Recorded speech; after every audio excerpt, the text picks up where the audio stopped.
My mom and 4 other people have been really liking my vlog, so here it goes. Sacramento on lockdown. Dun, dun, dun, dun.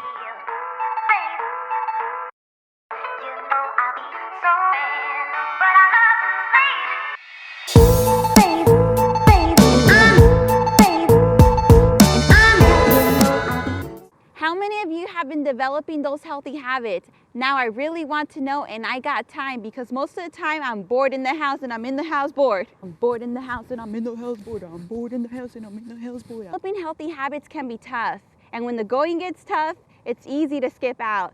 That's because most of the time, new habits seem like extra work. So if your goal is to read more books, create a healthy habit of reading 3 pages from a book every night before bed. If you want to exercise more, hit 25 jumping jacks before every shower. Start small and you can more comfortably introduce new habits to your daily routine. Here I am after episode 2, honoring my commitment to Mother Nature.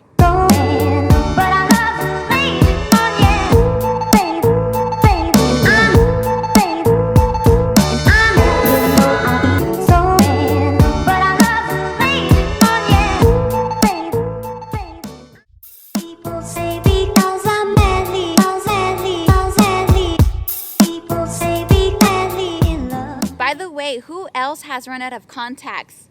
I had to bring these bad babies back out. Aside from developing new habits, what are some of the things that y'all have been missing? Let us know in the comments below. One of the things that I've been missing is being here at Rosa Parks K-8 with my students. One of the things that I miss is just everybody's energy in one room. Every time we would walk into the Brown Issues room, we would acknowledge each other's presence. We would fist bump one another. Psh, psh, psh. We would love those.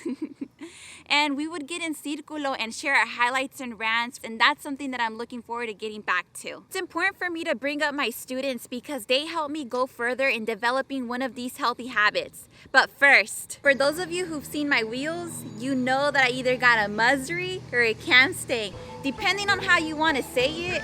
Basically, I got a Toyota Camry with Mustang rims. It's a long story. But I love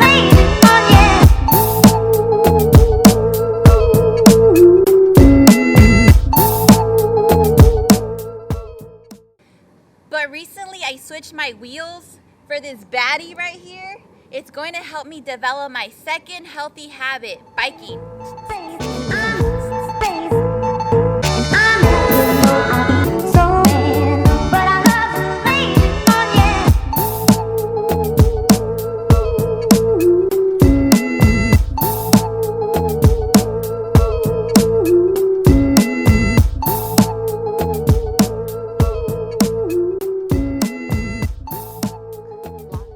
Let's face it. Ow! Now, most people who bike to downtown don't know this little secret. Locking your bike in downtown can be a little dangerous, especially if you don't have a good lock. Let's face it, bikes tend to come up missing. So I found this secret spot that I wanted to share with you all. It's in a much more safe, highly visible area.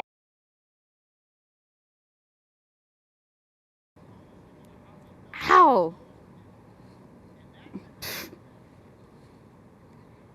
And on the other side of the glass, there's at least 4 security, and it's right by the state capitol.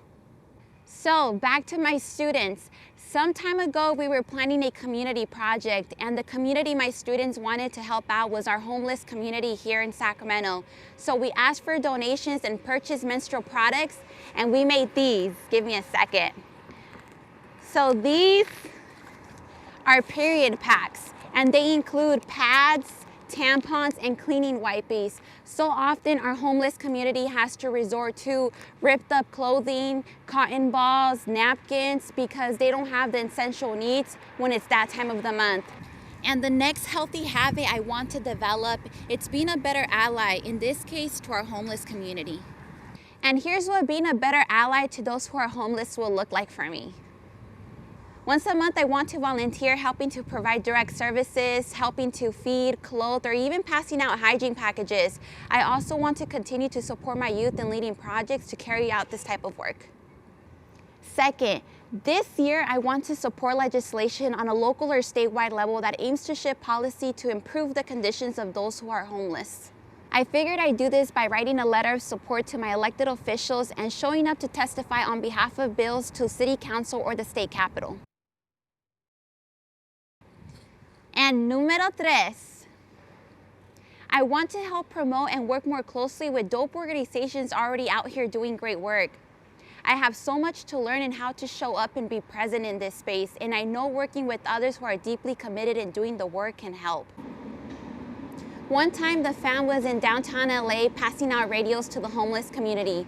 One man had told our members that oftentimes folks who are homeless spend a lot of time alone, and it's nice for them to be able to listen to music and talk radio so that they won't feel so isolated from the world.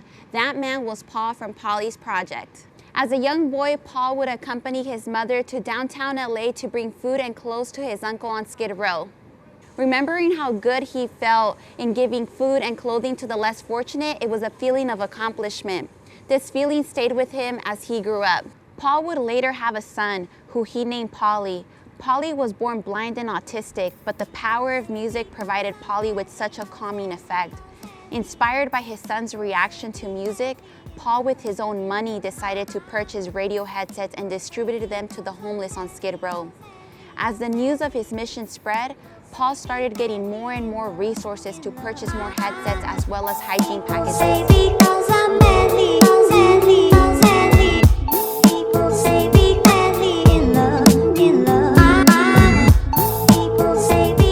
And right over there at Chavez Park, you have another dope organization, CAFE, which stands for Clothing and Food for Everyone. They are a volunteer-based group whose mission is to provide the basic necessities to the less fortunate in our homeless community.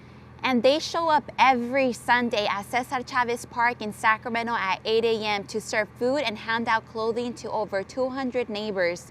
Rain or shine, no matter what, since 2009. It's that simple, but there will be more to come on CAFE at a later time. This is just a sneak peek at 2 organizations. Let us know in the comments if there are other orgs in your community doing good work. So what I decided to put together is a bundle of 30 period packs. When I'm not talking to the camera, I'm wearing an N95 mask and gloves and will be sure to be physically distant as I have been while filming these vlogs. Let's go.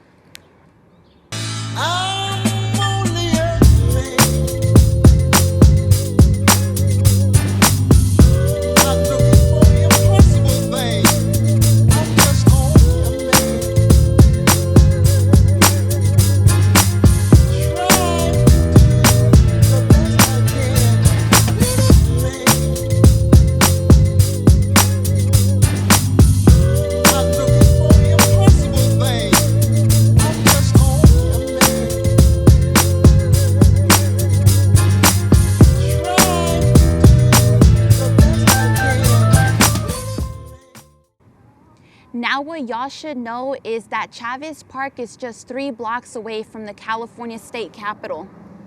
The juxtaposition can be mind-blowing when you come to think about the stark differences of who and what happens on these square blocks. A homeless man once shared with me that most people are often just a paycheck or a couple family members away from being homeless. This community will undoubtedly help strain my empathy, my understanding, and let's face it, gratitude. Father G at Homeboy Industries says it best. You can measure a community's health by how it treats the most vulnerable. And when talking about Homeboy Industries, he said something that needs to penetrate each office at the Capitol. Here is what we seek: a compassion that can stand in awe of what the poor have to carry, rather than stand in judgment at how they carry it.